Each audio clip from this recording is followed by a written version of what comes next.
नमस्ते। ताकत की सनक में इंसानों ने मार डाला डोडो पक्षियों को, जो अब विलुप्त हो गए। पुर्तगीज में उन्हें मूर्ख पक्षी कहते, और यह पहला कदम था जब इंसानों ने अपने ही पैर पर अपने ही हाथों से कुल्हाड़ी मारी। शायद डोडो होते तो शहर समुद्र में ना डूबते, बाढ़ से तबाही न होती, असमय सूखा न पड़ता। आप सोचेंगे इन सब से डोडो के रहने ना रहने से क्या संबंध है। इस वीडियो में मेरे साथ बने रहिए, मैं बताऊंगा। आइए आप लोगों को इंडोनेशिया की राजधानी जकार्ता लिए चलते हैं। यह शहर हरा भरा तथा काफी खूबसूरत है और यह सांस्कृतिक एवं ऐतिहासिक रूप से काफी उन्नत रहा है। लेकिन इसके समुद्र तटीय एरिया को देखिए, जो समुद्र के अंदर समाता जा रहा है। तटबंध बंधे हैं लेकिन पानी नीचे से रिस रहा। घरों में पानी भरता जा रहा, घर डूबते जा रहे, गलियां डूब रही हैं, स्कूल डूब रहे हैं और यह मस्जिद जिसमें नमाज पढ़ी जाती थी यह भी डूब गया। शहर के मंदिर डूब जाएंगे, चर्च भी डूब जाएंगे और शहर की निशानियां भी मिट जाएंगी। ऊपर वाले को इंसान से कुछ नहीं चाहिए।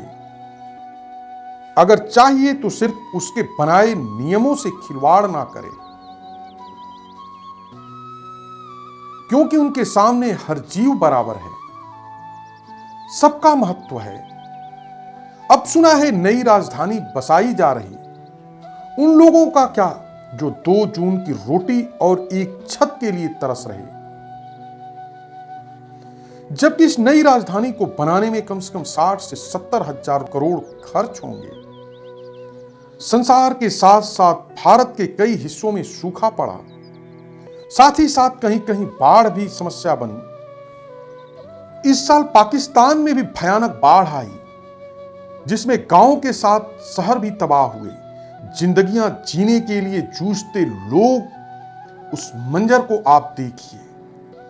IPCC inter government panel on climate change एक संस्था है जिसकी रिपोर्ट आई है, जिसमें कहा गया है कि सन 2100 आते आते संसार के अनेक शहर समुद्र के किनारे जो हैं वो डूब जाएंगे, जिसमें भारत के चेन्नई, कोची, गुजरात का कांडला, गांधीधाम का हिस्सा, पाकिस्तान का कराची शहर, चीन के कई तटीय क्षेत्र, बांग्लादेश के कई शहर, इंग्लैंड और अमेरिका में भी कई शहर पानी के अंदर जलमग्न हो जाएंगे। आप लोगों को रूस के साइबेरिया में कुछ जगहों को दिखाता हूं, जहां जमीन कभी बराबर थी, उस पर पेड़ पौधे जीव जंतु रहते थे, लेकिन अब धंस गए या अभी भी धंस रहे।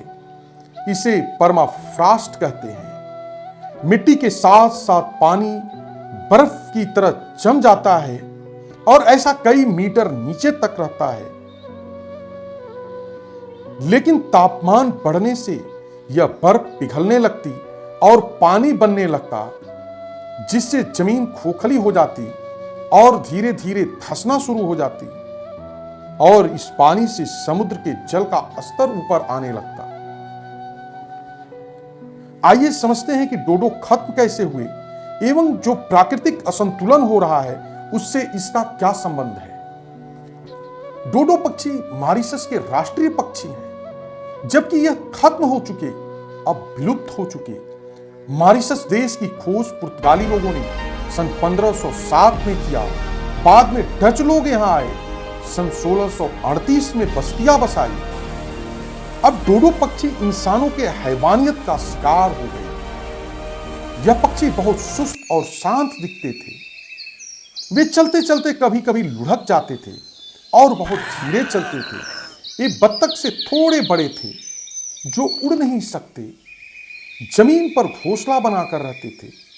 सन 1681 आते आते मार डाले गए। प्रकृति में सबका महत्व है, हुआ यह कि मॉरिशस में एक पेड़ की प्रजाति पाई जाती थी जिसका नाम काल्वेरिया था। उनके पेड़ भी अपने आप खत्म होने लगे। शोध में पाया गया कि डोडो पक्षी उनके बीजों को खाया करते थे और उनके बीज के ऊपर की खोल को पचा देते थे, जिससे बीज जब जमीन पर डोडो के मल के साथ बाहर आता तो उससे पौधे उगने लगते, जिसे जर्मिनेशन की प्रक्रिया कहते हैं, जो अब पूरी तरह खत्म हो गया। प्रत्यक्ष या अप्रत्यक्ष इंसानों ने अपने पैर पर खुद ही कुल्हाड़ी मारी, पेड़ों को खत्म कर दिया, उनके साथ ही साथ जीव जंतुओं के घोंसलों को उजाड़ दिया, उनके घरों को उजाड़ दिया। दिल के फफोले जल उठे सीने के आग से, घर को आग लग गई घर के चिराग से। धरती पर प्रदूषण 40% बढ़ा है। कुछ दिनों में global warming, green house effect का असर धीरे धीरे दिखना शुरू हो गया। भयानक बाढ़ की समस्या, सूखे की समस्या, वातावरण असंतुलित हो गया। अब तो आने वाले समय में तूफान आएंगे, ग्लेशियर पिघल जाएगा, शहर डूब जाएंगे। ग्रीन हाउस इफेक्ट क्या है? कार्बन डाइऑक्साइड, फ्लोरोफ्लोरोकार्बन, अन्य गैसें जो सूरज से पृथ्वी पर आने वाली किरणों को धरती के वातावरण में अवशोषित कर लेंगी, उसकी गर्मी को, और पृथ्वी का तापमान बढ़ेगा।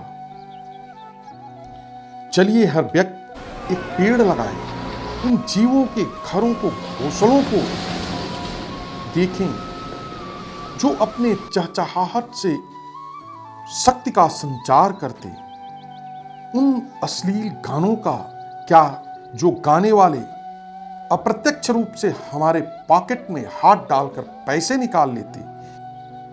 हम लोगों को चाहिए कि अपने समय को बर्बाद इन सब चीजों में ना करें। समय बीत जाएगा, हाथ पर हाथ रखे रह जाएंगे। पेड़ों में सभी देवताओं का वास होता है। मूल ब्रह्मा, तना विष्णु, शाखा ए महेश्वर, पत्रम सर्वदेवानां वृक्ष देवो नमस्तुते।